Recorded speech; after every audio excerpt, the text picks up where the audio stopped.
اگلا سوال ہے، ایک تھا نقلی سنی، ان کا سوال ہے، یہ کہہ رہے ہیں سلام کے بعد، ایک آدمی کہہ رہا تھا کہ اجتہاد کرنے والے کو 2 اجر ملتا ہے، اگر اجتہاد غلط ہوا تو پھر بھی 1 اجر ملے گا۔ اب شیعہ نے بھی اجتہاد کیا نعوذ باللہ کہ صحابہ کافر ہیں، تو شیعہ کو بھی 1 اجر ضرور ملے گا۔ اس کا جواب یہ پوچھ رہے ہیں، بہت اہم سوال ہے۔ یہاں پر سب سے پہلے ہمیں یہ سمجھ لینا چاہیے کہ مجتہد کس کو کہتے ہیں، اجتہاد کرنے والا آدمی کون ہوتا ہے۔ اجتہاد کرنے والا شخص وہ ہوتا ہے، یعنی جو مجتہد کے درجے کو پہنچ جائے، جس کو اجتہاد کرنے کا اختیار حاصل ہو، وہ وہی شخص ہوتا ہے جو قرآن مجید کو اور رسول اکرم صلی اللہ علیہ وسلم کی صحیح احادیث کو فہم صحابہ کے مطابق سمجھتا ہو، یعنی قرآن مجید کے دلائل اصول تفسیر کے مطابق، رسول اکرم صلی اللہ علیہ وسلم کی احادیث مبارکہ کو اصول حدیث کے مطابق، اور ان دونوں کی دونوں چیزوں کی عملی تطبیق منہج صحابہ اور منہج سلف کے مطابق مکمل طریقے سے جس کی نظر میں ہے، وہ شخص مجتہد ہے۔ اب جو آدمی کسی چیز میں اجتہاد کر رہا ہے اور وہ غلطی کرتا ہے، تو اس شرط پر اس کے ایک اجتہاد کو اگرچہ غلط ہے تو بھی اجر ملے گا، جیسا کہ رسول اکرم صلی اللہ علیہ وسلم کی حدیث ہے، وہ شخص وہی ہوگا جو حقیقت میں مجتہد ہو۔ اب ایسی صورت میں جیسا کہ کسی شیعہ نے اجتہاد کیا کہ صحابہ کافر ہیں لہذا اس کو 1 اجر ضرور ملے گا، جیسا کہ کہنے والے نے کہا، یہ جہالت والی بات ہے۔ شیعہ نہ مجتہد ہو سکتا ہے، یہاں تک کہ اس کے اسلام کے بارے میں شبہات موجود ہیں کہ وہ مسلمان بھی ہے کہ نہیں ہے، تو ایسے شخص کو مجتہد کیسے مان سکتے ہیں؟ نہ وہ قرآن سے واقف ہے، قرآن کا انکاری ہے، نہ حدیث رسول سے واقف ہے، حدیث رسول کا انکاری ہے، نہ فہم صحابہ کا احترام کرتا ہے، اس کا بھی انکار کرتا ہے۔ وہ شیعہ ہے، صحابہ اکرام کو اسلام سے خارج کہتا ہے، اور اس کے بعد یہ کہتے ہیں کہ اس سے اجتہادی غلطی ہو گئی، اس کو 1 اجر ملے گا۔ اجتہادی غلطی وہ مجتہد اگر کر دے جس کے پاس قرآن و سنت اور فہم صحابہ کا مکمل علم ہو، ایسی صورت میں وہ کسی ایسے مسئلے میں اجتہادی غلطی کر جائے جس مسئلے کی مکمل وضاحت دلائل کی روشنی میں اور دلائل کو تلاش کرنے کے باوجود اس کے سامنے واضح نہ ہو سکے۔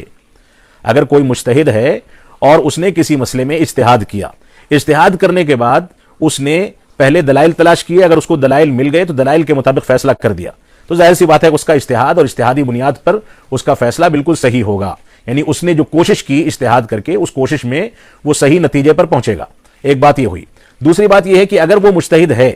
اور کسی چیز کے مسئلے میں اس کو شبہ پیدا ہو گیا، اب وہ دلائل تلاش کرتا ہے، دلیل نہیں ملتی، اور دلیل نہیں ملتی تو کسی دلیل سے استنباط کرتے ہوئے وہ اس مسئلے کا حل نکالتا ہے۔ اب حل نکالنے میں کیونکہ دلیل صراحت کے ساتھ موجود نہیں ہے، لہذا حل نکالنے میں اس بات کا امکان ہے کہ وہ صحیح جواب دے یا غلطی کر جائے۔ اگر صحیح جواب دے گا تو محنت کرنے کا، اجتہاد کرنے کا، دلائل کو تلاش کرنے کا اور صحیح جواب دینے کا 2 اجر ملے گا۔ لیکن اگر اس نے اجتہاد کیا، دلائل کو تلاش کیا، ساری کی ساری کوششیں کی مسئلے کو حل کرنے کی، تو مسئلے کو حل کرنے کی کوشش کرنے کا 1 اجر اس کو ملے گا، اور اس نے جو جواب دیا ہے وہ اگر غلط ہو گیا تو اس کے اجر سے وہ محروم ہو جائے گا، لیکن 1 اجر اس کو یقیناً ملے گا۔ یہاں پر رسول اکرم صلی اللہ علیہ وسلم نے اس طرح کی بات اپنی احادیث مبارکہ کے اندر کہی ہے، لیکن اس سے وہ مجتہد مراد ہے جو قرآن و سنت کو فہم صحابہ کے مطابق سمجھتا ہے، اور بعض ایسے مسائل جو مسائل آٹے میں نمک کے برابر بھی نہیں ہوتے، جن مسائل کا حل قرآن و سنت یا فہم صحابہ کے دلائل سے مکمل صراحت کے ساتھ نہیں مل پاتا ہے، ان مسائل میں وہ اجتہاد کرتا ہے، یعنی اس سے ملتے جلتے کچھ دوسرے مسائل تلاش کرتا ہے اور اس کی بنیاد پر جواب دیتا ہے۔ اب وہ غلطی بھی کر سکتا ہے، صحیح بھی ہو سکتا ہے۔ اگر غلطی کر گیا، دلائل کی وہ تلاش کرنے کے باوجود وہ صحیح نتیجے پر نہیں پہنچا، تو 1 اجر اس کو ملے گا، کیونکہ اس کا ارادہ صحیح تک پہنچنے کا تھا لیکن نہیں پہنچ سکا۔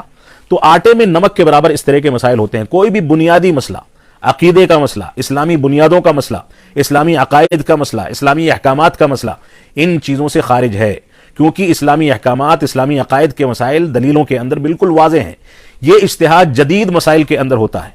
جدید مسائل میں یہ اجتہاد کرنے میں کوئی ایسا مجتہد جو قرآن و سنت اور فہم صحابہ کے مطابق کوشش کرتا ہے اور غلطی کر جاتا ہے تو اس کو 1 اجر ملے گا۔ یہاں پر اس بات کو سمجھ لیں کہ ہر شخص کو مجتہد نہیں کہا جا سکتا، جیسا کہ سوال کے اندر کہا گیا کہ کوئی صحابی رسول کو کافر کہے، جیسا کہ شیعوں نے کہا، لہذا انہوں نے اجتہاد کر کے کافر کہا، 1 اجر ان کو ملے گا۔ شیعہ اپنے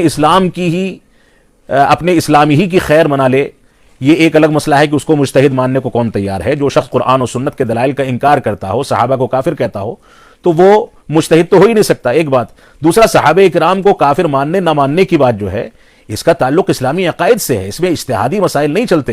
یہ بالکل بالضبط حتمی فیصلے کیے جاتے ہیں. جو شخص صحابہ کو مسلمان مانتا ہے، بلکہ جو مسلمان ہے، اس کے لیے لازم اور ضروری ہے کہ صحابہ کرام کی غلطیوں پر وہ نکیر نہ کرے، اس